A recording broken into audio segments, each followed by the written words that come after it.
and gentlemen, and welcome to the Clansternet walkthrough of Diablo 3.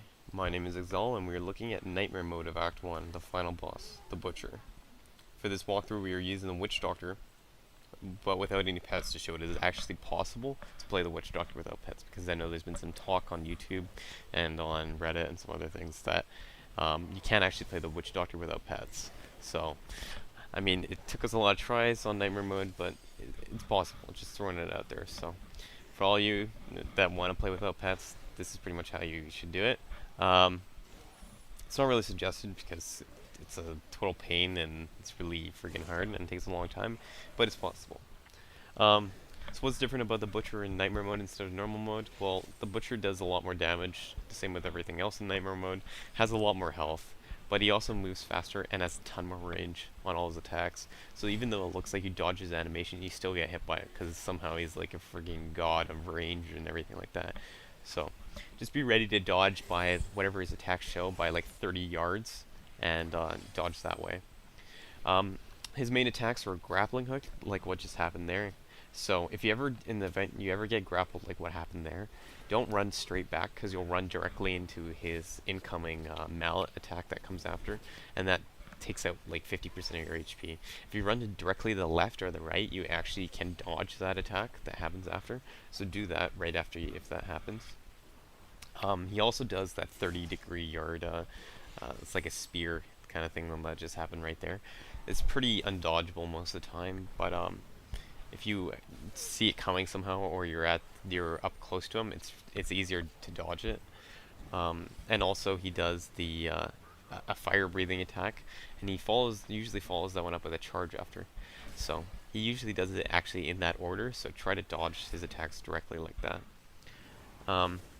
So how do you deal with this? As you can see, the fire and the tiles are burning up and everything like that too.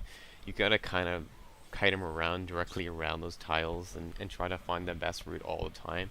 And I know that there's two phases basically this fight. So the first phase is it's just the normal attacks, and then as he gets lower and lower HP, more tiles start burning up, so it comes harder and harder. And he doesn't actually take any damage from the tiles burning up, so it doesn't even make a difference to him. It just makes a difference to you.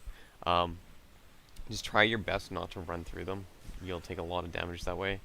But if you have to, one of the major things I would always suggest is always remember that you have those health pools right there on the left and right. Use them whenever you can. They come up a few times during the fight, so use them if you need to, and just always remember that they're there, and you don't actually have to use health potions the whole time. So usually cut around that way in a clockwise position, and it can be helpful that way, so you can get to those.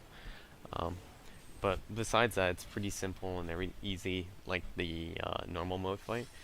It's just the same moves. He does a lot more damage, and the tiles do a lot more damage to you too, so watch out for those.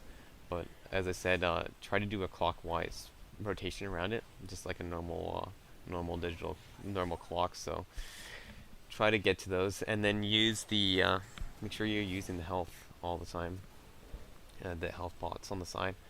And it's also helpful too if you use the spirit vessel. If you ever die, like I think we die right there, if you ever die in that situation, then you come back to life and you can get that health pot and just keep on running still like that. And you got your Nike, your Air Jordans on, so you just keep on running throughout the entire fight and just dot them up.